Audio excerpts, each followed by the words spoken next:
एक कहावत है जो मैं अक्सर सोचती हूँ, अगर मेहनत ही सफलता की कुंजी होती तो दुनिया के सबसे अमीर लोग मजदूर होते। हम्म। ये लाइन ना मतलब सोचने पर मजबूर कर देती है। बिल्कुल। आज हमारे एक श्रोता ने माइकल लिबीफ की किताब वर्क स्मार्ट नॉट हार्ड का एक बहुत अच्छा सारांश भेजा। अच्छा। और उनका सवाल बड़ा सीधा था कि मैं मेहनत तो बहुत करती हूँ पर नतीजे वो नहीं दिखते। तो इस किताब के कौन से आइडियाज असल में काम करते हैं? ये सवाल तो मुझे लगता है हम सबका है, कहीं ना कहीं। वही तो। हम्म। तो चलिए आज इसी पर गहराई से बात करते हैं। लेबीफ कहते हैं कि दुनिया में दो तरह के लोग हैं, एक वो जो सिर्फ ज्यादा काम करते हैं और दूसरे वो जो सही काम करते हैं। तो हमारा मिशन यही समझना है कि इस दूसरी कैटेगरी में कैसे आया जाए। और ये समझना बहुत जरूरी है। देखो, स्मार्ट वर्क का मतलब कोई जादुई शॉर्टकट नहीं है। नहीं है। बिल्कुल नहीं। इसका सीधा सा मतलब है कम समय और कम एनर्जी में बेहतर रिजल्ट्स पाना। और इसका जो पूरा सिस्टम है ना, वो 4 चीजों पर खड़ा है। फोकस मतलब ध्यान कहाँ लगाना है। ठीक है। फिर है सिस्टम मतलब काम करने का एक तरीका। हाँ। प्लानिंग। और सबसे जरूरी प्रायोरिटी। प्रायोरिटी यानी ये जानना कि सबसे पहले क्या करना है। बिल्कुल। ठीक है, तो फिर यहीं से शुरू करते हैं। सारांश में जो सबसे पहली और सबसे मजबूत बात है वो है 80-20 नियम की। हाँ, पैरेटो प्रिंसिपल। हाँ, वही कि हमारे सिर्फ 20% काम हमें 80% रिजल्ट्स देते हैं। अब ये सुनने में तो बहुत अच्छा लगता है पर असल में करना मुश्किल है। बहुत मुश्किल। मेरी टू डू लिस्ट में तो हमेशा 20 चीजें होती हैं और मुझे तो सब जरूरी लगती हैं। तो कोई कैसे तय करे कि वो असली 20% काम कौन से हैं? ये बहुत ही प्रैक्टिकल प्रॉब्लम है और इसका जवाब हमारे दिमाग के काम करने के तरीके में छिपा है। अच्छा, कैसे? देखो, हमारे दिमाग को ना बिजी रहना पसंद है। हम दर्जनों छोटे मोटे काम करके, जैसे ईमेल चेक करना, छोटी मोटी मीटिंग्स करना, खुद को यकीन दिलाते हैं कि हम बहुत प्रोडक्टिव हैं। हाँ, ये तो होता है। एक झूठी संतुष्टि मिलती है। एग्जैक्टली। असली 20% काम वो होते हैं जो अक्सर मुश्किल होते हैं, जिनमें ज्यादा सोचना पड़ता है और जिन्हें हम टालते रहते हैं। बिल्कुल। उन्हें पहचानने का सबसे अच्छा तरीका है खुद से एक सवाल पूछना। क्या? अगर आज मैं सिर्फ एक ही काम कर पाता तो वो कौन सा काम होता जिससे सबसे ज्यादा फर्क पड़ता। ये तो अच्छा सवाल है। जिस काम का जवाब मिले ना, वो शायद आपके 20% का हिस्सा है। और ये सिर्फ काम पर नहीं, हर जगह लागू होता है। मतलब रिश्तों में भी? हाँ, हमारे 20% रिश्ते हमें 80% खुशी देते हैं, 20% ग्राहक हमें 80% बिजनेस देते हैं। तो प्रायोरिटी तय करना एक टेक्निक नहीं, एक मानसिकता है। बिल्कुल। अच्छा, तो मान लीजिए हमने वो 20% वाले हाई इम्पैक्ट टास्क पहचान लिए। हाँ, तो शायद उन्हें करने के लिए हमें अपनी बेस्ट एनर्जी की जरूरत होगी, है ना? बिल्कुल सही पॉइंट है। और यहीं पर सारांश का दूसरा सिद्धांत आता है जो कहता है समय नहीं, अपनी ऊर्जा का प्रबंधन करो। ये विचार मुझे बहुत दिलचस्प लगा। क्योंकि हम हमेशा टाइम मैनेजमेंट की बात सुनते हैं। हाँ, एनर्जी मैनेजमेंट की नहीं। बिल्कुल। देखिए, हम सबके पास दिन में 24 घंटे ही होते हैं। वो तो फिक्स है। वो तो बदल नहीं सकते। नहीं। लेकिन हमारी एनर्जी का लेवल पूरे दिन ऊपर नीचे होता रहता है। स्मार्ट लोग क्या करते हैं, वो अपनी सबसे ज्यादा एनर्जी वाले समय को, पीक एनर्जी टाइम को, हाँ, उसे अपने सबसे जरूरी और मुश्किल कामों के लिए रिजर्व कर लेते हैं। सारांश में एक लाइन भी है, morning focus equals maximum output. पर ये हर किसी के लिए सुबह हो ये जरूरी तो नहीं। नहीं, बिल्कुल जरूरी नहीं। तो कोई अपने इस पीक एनर्जी टाइम को कैसे पहचाने, इसका कोई तरीका है? सबसे आसान तरीका है खुद को एक हफ्ते तक ऑब्जर्व करना। बस ऑब्जर्व करना? हाँ, एक छोटी सी डायरी में नोट करें कि दिन के किस पहर में आपका ध्यान सबसे ज्यादा लगता है, कब आप बिना थके मुश्किल काम कर पाते हैं। अच्छा। कुछ लोगों के लिए सुबह 6 से 9 का समय हो सकता है, कुछ के लिए दोपहर 2 से 5, और कुछ लोग तो नाइट आउल होते हैं। जो रात में काम करते हैं। हाँ, तो एक बार जब आप उस समय को पहचान लेते हैं ना, तो उसे किसी मीटिंग या ईमेल के लिए बर्बाद मत कीजिए। उसे अपने सबसे जरूरी काम के लिए ब्लॉक कर दो। एग्जैक्टली। ये है सेल्फ मैनेजमेंट। आप अपनी बॉडी क्लॉक के साथ काम कर रहे हैं, उसके खिलाफ नहीं। और मुझे लगता है कि जब आप अपनी हाई एनर्जी टाइम में काम करते हैं तो आप शायद सिर्फ ईमेल चेक नहीं कर रहे होते हैं। नहीं, बिल्कुल नहीं। आप किसी बड़ी प्रॉब्लम पर फोकस कर पाते हैं। क्या इसी को डीप वर्क कहते हैं? इसका जिक्र भी है सारांश में। आपने बिल्कुल सही कनेक्शन जोड़ा है। डीप वर्क का मतलब ही यही है। क्या? बिना किसी डिस्ट्रैक्शन के, बिना किसी रुकावट के, पूरी तरह से फोकस होकर काम करना। और मजेदार बात यह है कि ये डीप वर्क ही उस 20% काम को करने का सबसे अच्छा तरीका है। अच्छा। जब आप अपने सबसे जरूरी काम को बिना डिस्टर्बेंस के करते हैं, तभी आप असल में वो 80% रिजल्ट्स पैदा कर रहे होते हैं। मतलब बिजी वर्क डीप वर्क नहीं हो सकता। हो ही नहीं सकता। स्रोत में एक आंकड़ा भी दिया है कि 1 घंटे का डीप वर्क हाँ 3 घंटे की सामान्य मेहनत के बराबर हो सकता है। 3 घंटे।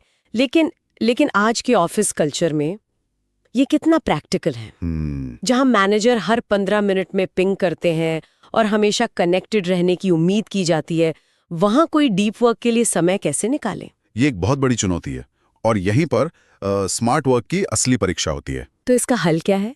इसका हल है कम्युनिकेशन और बाउंड्री सेट करना। आप अपने कैलेंडर में 90 मिनट का डीप वर्क सेशन ब्लॉक कर सकते हैं। और टीम को बता सकते हैं हाँ, कि इस दौरान आप कोई मैसेज चेक नहीं करेंगे जब तक कोई इमरजेंसी ना हो। शुरुआत में शायद लोगों को अजीब लगे, लग सकता है। लेकिन जब वो देखेंगे कि आपके रिजल्ट्स बेहतर हो रहे हैं तो वो इसका सम्मान करने लगेंगे। देखो, आज के डिजिटल युग में ना फोकस करने की क्षमता ही एक सुपर पावर है। सही कहा। ये जो व्यस्तता की संस्कृति है वो अक्सर सतही कामों को बढ़ावा देती है। स्मार्ट वर्क का मतलब है इस जाल से बाहर निकलना और जानबूझकर गहरे काम के लिए समय निकालना। बिल्कुल। तो अगर डिस्ट्रैक्शंस डीप वर्क के दुश्मन हैं, तो फिर उन कामों से छुटकारा पाना सबसे जरूरी है जो बार बार हमारा ध्यान खींचते हैं। सही। और सारांश में अगला पॉइंट इसी पर है, काम को ऑटोमेट और डेलीगेट करना। हाँ, और ये ऊर्जा बचाने का सबसे अच्छा तरीका है। लेबीफ का कहना है कि जो काम बार बार दोहराए जाते हैं उन्हें खुद करने की जरूरत ही नहीं है। तो फिर क्या करें? टेक्नोलॉजी का इस्तेमाल करें। जैसे मीटिंग शेड्यूल करने के लिए कैलेंडली जैसे ऐप्स हैं। हाँ, वो तो बहुत काम आता है। ईमेल के जवाब के लिए टेम्पलेट्स बना लो या सोशल मीडिया पोस्टिंग को ऑटोमेट कर दो। और दूसरा तरीका है डेलीगेशन। डेलीगेशन मतलब काम किसी और को सौंपना। ये कई लोगों के लिए मुश्किल होता है। क्यों? उन्हें लगता है कि अरे ये काम मुझसे अच्छा कोई नहीं कर सकता। हाँ, ये एक आम सोच है। या फिर किसी और को समझाने में जितना समय लगेगा उतने में तो मैं खुद ही कर लूंगी। इस मानसिकता से कैसे बाहर निकलें? ये परफेक्शनिस्ट ट्रैप है। देखो, पहली बार जब आप किसी को काम सौंपते हैं तो शायद वो आपके 100% स्टैंडर्ड पर ना हो। हाँ, हो सकता है। हो सकता है वो 80% ही अच्छा करे। लेकिन सवाल यह है, क्या वो 80% काम पूरा होना आपके उस काम को न करने से बेहतर है? हाँ, बिल्कुल है। और धीरे धीरे ट्रेनिंग और फीडबैक से वो इंसान बेहतर हो जाएगा। हाँ, किसी को काम सिखाने में लगा हुआ समय एक निवेश है, भविष्य के लिए। हाँ, एक बार जब वो सीख जाते हैं तो आपका समय हमेशा के लिए आजाद हो जाता है। आप उस समय का इस्तेमाल अपने 20% वाले कामों पर कर सकते हैं। ये तो एक सिस्टम बनाने जैसा है जो आपके बिना भी चलता रहे। एग्जैक्टली। अच्छा, ये तो हुए बड़े बड़े सिद्धांत, लेकिन रोजमर्रा के काम में लागू करने के लिए क्या कोई छोटी आसान तकनीकें भी हैं? हैं, बिल्कुल हैं। जैसे सुबह काम शुरू करते समय कोई एक चीज जो सबसे बड़ा फर्क डाल सकती हो? बिल्कुल। सारांश में एक बहुत ही सरल लेकिन असरदार नियम बताया गया है। क्या है वो? प्रतिदिन सिर्फ 3 सबसे महत्वपूर्ण कार्य चुनना, जिन्हें MITs यानी मोस्ट इम्पॉर्टेंट टास्क कहा गया है। सिर्फ 3? हाँ, सिर्फ 3। सुबह काम शुरू करने से पहले बस ये तय कर लें कि आज के वो 3 काम कौन से हैं जिन्हें पूरा किए बिना आपका दिन खत्म नहीं होगा। और अगर वो हो गए तो आपका दिन सफल माना जाएगा, भले ही आपने और कुछ ना किया हो। ये हमें उस 20 आइटम वाली टू डू लिस्ट के बोझ से बचाता है और फोकस देता है। हाँ, क्लियर फोकस। और उन 3 कामों को करते समय मुझे लगता है मल्टीटास्किंग से बचना जरूरी है। बहुत जरूरी है। ये बात तो मैं कई बार सुन चुकी हूँ, लेकिन फिर भी हम सब करते हैं। क्या ये सच में इतना बुरा है? ये हमारी प्रोडक्टिविटी के लिए जहर जैसा है। मैं खुद इसका शिकार था। अच्छा। मुझे लगता था कि मैं एक साथ ईमेल का जवाब देते हुए रिपोर्ट भी लिख सकता हूँ। नतीजा, रिपोर्ट में गलतियां और ईमेल में टाइपोज। हाँ। विज्ञान बताता है कि हमारा दिमाग एक समय में एक ही काम पर फोकस कर सकता है। जब हम मल्टीटास्किंग करते हैं तो हम असल में कामों के बीच तेजी से स्विच कर रहे होते हैं। इसे कॉन्टेक्स्ट स्विचिंग कहते हैं ना? हाँ, और हर स्विच में हमारा दिमाग कुछ ऊर्जा और समय खो देता है। इसलिए एक समय में एक काम का सिद्धांत स्मार्ट आउटपुट की गारंटी देता है। ठीक है, तो हमने 80-20 नियम, energy management, deep work, automation, 3 MITs और सिंगल टास्किंग की बात की। अब सबसे जरूरी कदम आता है, इसे लागू करना। किताब में एक बहुत शक्तिशाली लाइन है, ज्ञान शक्ति नहीं है, लागू किया गया ज्ञान शक्ति है। एग्जैक्टली। हम कितनी भी किताबें पढ़ लें, कितने भी पॉडकास्ट सुन लें, हाँ, लेकिन जब तक हम उस ज्ञान को अपने जीवन में लागू नहीं करते तब तक कुछ नहीं बदलता। और इसमें टेक्नोलॉजी हमारी मदद कर सकती है। बहुत मदद कर सकती है। गूगल कैलेंडर, टूडूइस्ट जैसे एप्स या नोशन जैसे नोट्स लेने वाले टूल्स, ये सब हमें व्यवस्थित रहने में मदद करते हैं। सारांश में 10x प्रोडक्टिविटी का दावा भी किया गया है। हाँ, वो शायद थोड़ा बड़ा चढ़ा कर लगे, लेकिन सही टेक्नोलॉजी का इस्तेमाल हमारी क्षमता को कई गुना बढ़ा सकता है। पर यहाँ एक चेतावनी भी है। क्या? टेक्नोलॉजी सिर्फ एक उपकरण है, हमें इसका रणनीतिक रूप से उपयोग करना चाहिए। ऐसा न हो कि ये खुद ही एक विकर्षण बन जाए। ये तो बहुत सही बात कही। और टेक्नोलॉजी के अलावा एक और चीज पर बहुत जोर दिया गया है, और वो है सही स्किल्स। कहा गया है कि कड़ी मेहनत से ज्यादा सही कौशल जीवन बदलते हैं। जैसे communication, decision making, problem solving. ये स्किल्स कैसे मदद करती हैं? ये स्किल्स ना मल्टीप्लायर की तरह काम करती हैं। मल्टीप्लायर मतलब? सोचिए, अगर आपकी कम्युनिकेशन स्किल्स अच्छी हैं तो आप एक 30 मिनट की मीटिंग में वो बात कह सकते हैं जिसके लिए दूसरों को 3 ईमेल और 1 घंटे की मीटिंग लगती है। समय बच गया। बिल्कुल। अगर आप बेहतर निर्णय ले सकते हैं तो आप गलत दिशा में हफ्तों तक मेहनत करने से बच जाते हैं। ये हाई वैल्यू स्किल्स है। क्योंकि ये हर काम के असर को बढ़ा देती हैं। हाँ, जिससे कम मेहनत में बड़े परिणाम मिलते हैं। और इन सभी स्किल्स और सिद्धांतों को असरदार तरीके से इस्तेमाल करने के लिए एक आखिरी चीज बहुत जरूरी लगती है। वो क्या है? वर्क लाइफ बैलेंस, जिसका जिक्र सारांश के अंत में है। अक्सर इसे आलस से जोड़कर देखा जाता है। और यही सबसे बड़ी गलती है। एक थका हुआ दिमाग कभी भी स्मार्ट नहीं हो सकता। हो ही नहीं सकता। वो रचनात्मक नहीं हो सकता, वो अच्छी तरह से प्रॉब्लम सॉल्व नहीं कर सकता।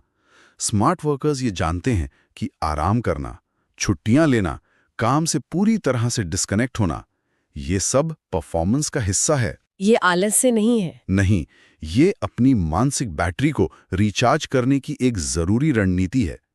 एक आराम किया हुआ दिमाग ज्यादा तेज चलता है और बेहतर फैसले लेता है। तो कुल मिलाकर आज की हमारी चर्चा का सार माइकल लिबरफेफ के अंतिम संदेश में छिपा है ना? बिल्कुल। वे कहते हैं, सफलता उन लोगों को नहीं मिलती जो सबसे ज्यादा थकते हैं।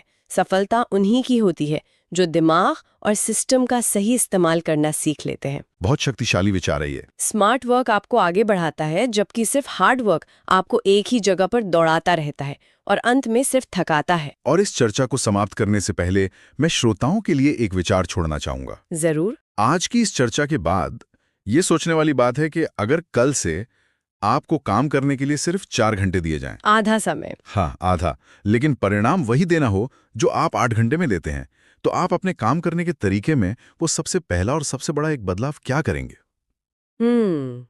जरा सोचिए, क्योंकि शायद वही एक बदलाव ही आपके लिए स्मार्ट वर्क की असली शुरुआत है।